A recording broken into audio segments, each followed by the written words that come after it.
Hello, students, teachers, parents, history nerds. Hello, everybody, and welcome to Nutshelled History, where we lay out the facts, the good, the bad, and the ugly. Today, we are going to continue our United States history series by looking at an era of change. Don't forget that there's a link for a fill-in-the-blanks worksheet in the description. I just ask that you like and subscribe. I apologize for any mispronunciations ahead of time. I do my best. Okay, let's go. We will start with the counterculture of the 1960s. The counterculture of the 1960s was like the Beat movement's rebellious younger sibling, raised on civil rights, anti-war protests, and a steady diet of questioning authority. These free-spirited rebels, known as hippies, decided to trade materialism for love beads and conformity for tie-dye. With their mantras of peace, love, and freedom, they brought a new vibe that left traditionalists clutching their pearls. Fueled by rock and roll bands like the Beatles, the younger generation threw out their parents' playbook on everything from music to fashion, replacing it with bell-bottoms, long hair, and a just-go-with-the-flow attitude.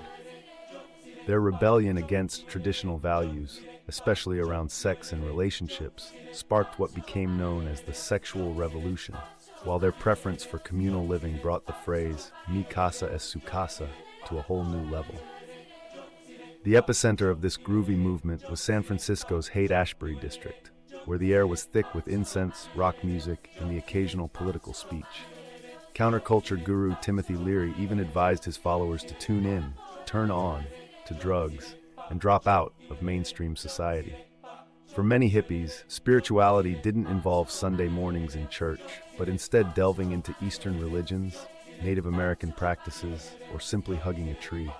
This nature-loving ethos helped inspire the environmental movement, proving that the counterculture wasn't just about flower crowns and sitar solos. By the late 1960s, however, the Peace and Love Parade hit some potholes. A string of drug-related deaths and the excesses of the movement began to tarnish its shine. Many hippies eventually hung up their fringe jackets and rejoined mainstream society, but the legacy of their protests and ideals lived on in the growing rights revolution. As it turns out, you can't put the genie or the tie-dye back in the bottle. The women's rights movement. The first wave of feminism kicked off in the 1840s and hit a major high note in 1920 when women finally got the right to vote. It was a big moment for equality, and probably the first time "I told you so" was collectively thought across the nation. Feminism, at its core, is the radical notion that women should have the same political, social, and economic rights as men. Shocking, right? Fast forward to the 1960s, and feminism had its second act. Inspired by the civil rights movement, women weren't content with just voting. They wanted a say in everything else, too. At the time, being a housewife was the socially approved career path, but many women found it about as fulfilling as watching paint dry. For those who worked outside the home, the rewards were less than stellar. Lower pay, discrimination, and being called honey in the break room. Betty Friedan put her finger on the collective dissatisfaction in The Feminine Mystique, a book that was basically the original "Are you really happy or just comfortable?" conversation starter. Friedan also co-founded the National Organization for Women, which was determined to win equality for women. Their to-do list? Pass the Equal Rights Amendment, ERA, protect abortion rights, and generally make the world less of a boys' club. Then there were the radical feminists, who weren't about subtlety. Gloria Steinem became the face of the movement, using her media savvy to co-found Ms. Magazine and raise consciousness, because nothing says we mean business like a well-written editorial. Not everyone was on board, though. Enter Phyllis Schlafly, the ultimate buzzkill for the ERA. She warned that feminism was out to destroy family values, marriage, and apparently apple pie. Thanks to her efforts, the ERA never made it into law, though it did give us some heated Thanksgiving dinner debates. Despite setbacks, women scored some major wins. Title IX made it illegal to discriminate in education. Hello, women's sports. And the Equal Credit Opportunity Act meant women could finally get a credit card without needing a husband's permission. Roe v. Wade granted the right to legal abortions, giving women more control over their bodies and confusing men everywhere about what Roe actually meant. The workplace was slower to catch up, but progress happened. Today, women are breaking into fields like medicine and law that were once no-girl zones. Still, the gender pay gap persists, partly because society is still figuring out that jobs traditionally held by women shouldn't translate to jobs that pay less. Baby steps, right? Expanding the push for equality. During and after World War II, the U.S. needed cheap labor, and Mexican and Latin American immigrants stepped up to fill the gap, much like the MVPs of an understaffed team. Mexican immigrants came under the Bracero program, which basically said, "Welcome to America. Here's a field and a really bad paycheck." Others arrived from Puerto Rico, Cuba, and the Dominican Republic, ready to chase dreams while dodging discrimination. After the 1965 Immigration and Nationality Act amendments, immigration from Latin America turned into a full-on party, minus the festive vibes. Inspired by the civil rights movement, Latinos started fighting for their rights. Enter Cesar Chavez, the ultimate grape gladiator. He co-founded the United Farm Workers, UFW, and led a grape boycott so effective that even wine enthusiasts had to take notice. Chavez's efforts secured safer conditions for migrant farm workers, who often dealt with exploitation as they trekked across farms picking fruits and veggies. The Chicano movement took things further, aiming to tackle poverty, discrimination, and the political power vacuum for Latinos. Meanwhile, Native Americans had their own protests brewing. One group straight up claimed Alcatraz Island for the Sioux, proving they could do more with it than its days as a spooky prison. The American Indian Movement, AIM, founded in 1968, got serious about poverty and securing self-governance. They made headlines with their 1973 takeover of Wounded Knee, South Dakota, protesting harsh conditions on reservations. Tragically, the event cost the lives of 2 AIM members, but their activism paved the way for laws like the Indian Self-Determination Act of 1975, which handed tribes more control over reservation resources. Consumer rights got their moment thanks to Ralph Nader, who took one look at car designs of the time and said, "Unsafe at any speed," a title so catchy it could have been a B-movie thriller.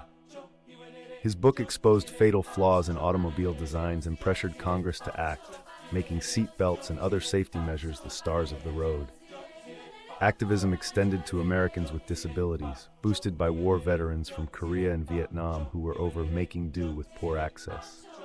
Laws passed in the 1970s guaranteed equal education opportunities for those with disabilities, proving that rolling up your sleeves or wheels and demanding rights could lead to big changes. Everyone was getting a slice of the justice pie, even if it took some serious elbow grease to serve it up.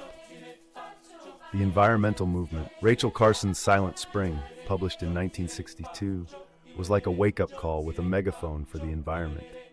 The book revealed how pesticides were turning birds and critters into tragic, real-life cautionary tales.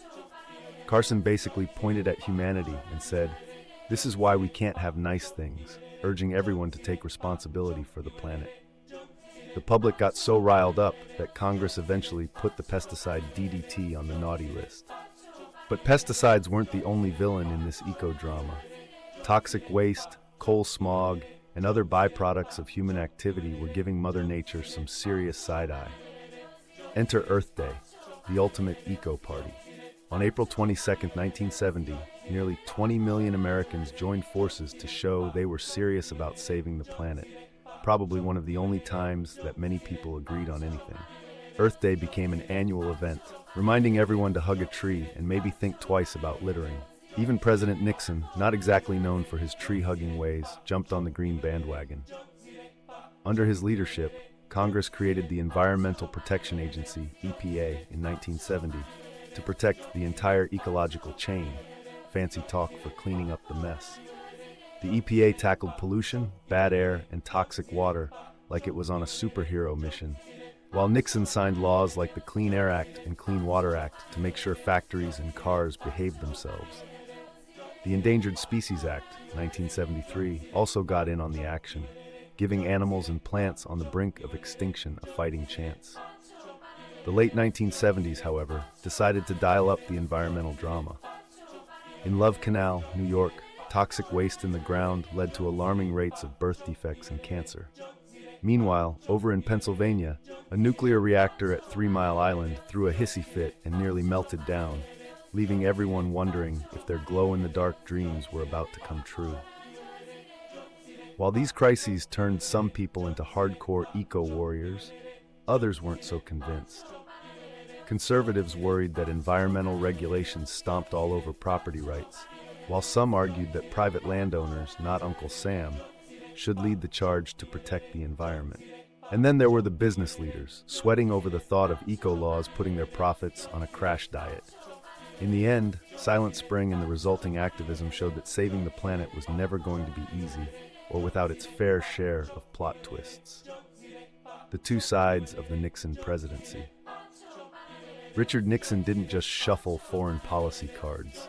He reshaped the whole deck. With his right-hand man, the ever-diplomatic Henry Kissinger, Nixon embraced realpolitik, a German word meaning real politics. Translation: forget lofty ideals, just do what's good for the country, like an international version of treat yourself. In 1972, Nixon made history, and probably his parents proud, by becoming the first U.S. president to visit China. He shook hands with Premier Zhou Enlai and even got some FaceTime with Chairman Mao Zedong. This wasn't just tea and photo ops. It was a major step toward normalizing relations between two powerhouse nations. The Soviet Union, not wanting to be left out of the diplomatic spotlight, responded with, "Hey, us too." Soviet leader Leonid Brezhnev invited Nixon to Moscow, where they signed the Strategic Arms Limitation Treaty, SALT. Think of it as both nations agreeing to slow down their dangerous game of who can build more missiles. This détente, a fancy French word for let's chill, replaced years of US-Soviet tension. It was like two neighbors agreeing to stop throwing rocks over the fence, at least for a while. Domestically, Nixon's rise to power was fueled by his appeal to the silent majority, those middle-class Americans who weren't protesting, rioting, or generally making a fuss. Nixon promised them less big government and more of what they valued: stability, tradition, and fewer hippies. But Nixon's presidency hit some economic potholes. Stagflation, a combo of recession and inflation, made everyone grumpy, and the OPEC oil embargo sent gas prices soaring. If you thought waiting in line for coffee was bad, imagine doing it for gasoline. In an effort to secure more voters, Nixon launched his Southern strategy, targeting Southern whites who were feeling less than thrilled with the Democratic Party. It was a calculated move, realpolitik in action, but for votes. Then came Watergate, the political scandal that made all future scandals feel inferior, present day notwithstanding. In June 1972, some overly ambitious burglars broke into the Democratic Party headquarters at the Watergate complex. When it came out that administration officials might have been involved, Nixon hit peak denial mode. He invoked executive privilege, which basically means, I don't have to tell you anything, so there. The Supreme Court disagreed and made him hand over tapes that turned out to be the smoking gun.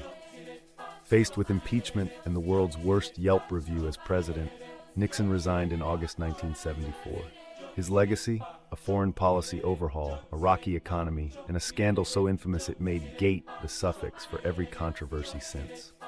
Ford and Carter struggle.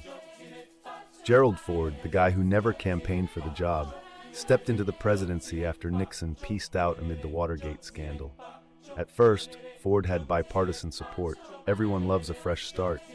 But then he dropped the pardon bomb, officially forgiving Nixon for any crimes he might have committed. Cue the collective national groan and a plummeting approval rating. "Thanks, Gerald. You're selling," muttered America, probably while rolling its eyes. Ford's foreign policy focused on the Soviet Union, because why deal with one scandal when you can juggle international tension too? He and Soviet leader Leonid Brezhnev met twice and backed the Helsinki Accords, a lovely-sounding document supporting human rights. But Ford put arms control ahead of those rights, continuing disarmament talks while basically saying, we'll get to that human rights stuff later. Maybe. Enter Jimmy Carter, former Georgia governor and surprise winner of the 1976 presidential election. Day one on the job, he granted amnesty to draft dodgers, aiming to heal the post-Vietnam War divide. It was a bold move, and one that probably had some veterans yelling at their TVs. Meanwhile, inflation was still raging, and the energy crisis had everyone lining up at gas stations like it was a Black Friday sale. Carter declared early on that his foreign policy would champion human rights. He wanted to end political repression, torture, and other nasty habits around the globe. He even signed SALT II with the Soviets in 1979 to keep nuclear arms production in check. But then the Soviet Union decided to crash into Afghanistan, and détente went out the window. Carter hit back with sanctions and boycotted the 1980 Summer Olympics in Moscow, because nothing says, "take that," like skipping a sports event. Carter's foreign policy peaked and tanked in the Middle East. His crowning achievement was the Camp David Accords, where he got Egypt and Israel to shake hands and sign a peace treaty. But the region didn't exactly stay peaceful, leaving Carter with both applause and headaches. On the home front, the 1970s saw a rise in fundamental Christianity. Televangelists like Jerry Falwell broadcast their sermons to millions, mixing scripture with a good dose of political conservatism. Religious conservatives weren't fans of the social changes of the 60s and 70s and began teaming up with other conservatives to form a new political powerhouse. Thus, the culture wars were born, and no one stopped arguing since. There's no arguing that it is now time for recap time.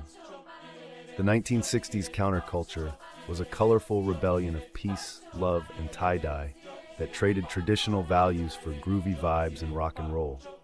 Hippies, with their free-spirited lifestyle and knack for communal living, championed the sexual revolution and environmental activism while shaking up norms in San Francisco's Haight-Ashbury district.